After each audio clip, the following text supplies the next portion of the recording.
ზოგიერთ ადამიანს, რომელსაც გადანერგილი აქვს თმა, აი ცნობადი სახეები რო არიან, მე ვაკვირდები ხოლმე, რომ დროთა განმავლობაში ცოტა ისევ ცვიواد თითქოს და ეს რაც გადაუნერგავ ნაწილში ცვივა და ეგ მეჩვენება თუ უკვე გადანერგილიც შეიძლება მაინც გაქცვიდეს ან ვარცხნის ან რამე სხვა რაღაცის შედეგად. გეტყვით, აი სადონორო არის ამ შემთხვევაში უდიდესი მნიშვნელობა ენიჭება და პაციენტის ასაკსაც. თუ პაციენტი სადონორო არის ძალიან კარგია, ისეთი სიხშირის გადანერგვა ხდება, რომ ძალიან ბუნებრივ შედეგს იღებს პაციენტი.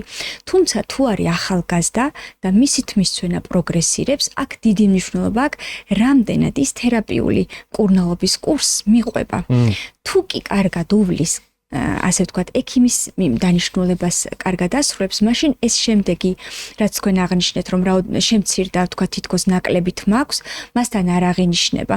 ზოგადად გადანერგილ არეში ისედაც არ აღინიშნება. ძირითადად არის ხოლმე გადანერგილი არის უკანა არე, გადანერგილი თმის უკანა არე, სადაც არაგადანერგილი თმები არის და ისინი უმკურნალოდ დატოვებული თუ დარჩა, პროგრესირებს იქცვენა და პაციენტს შესაძლოა დაჭერდეს მეორე გადანერგვის სესია.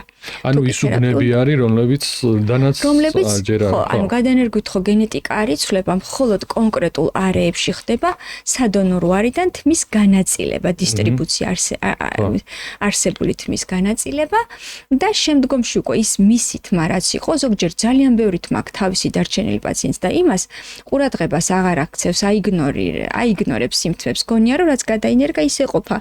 ამ დროს წარმოიდგინეთ ადამიანის თავზე არის დაახლოებით 150,000 თმა.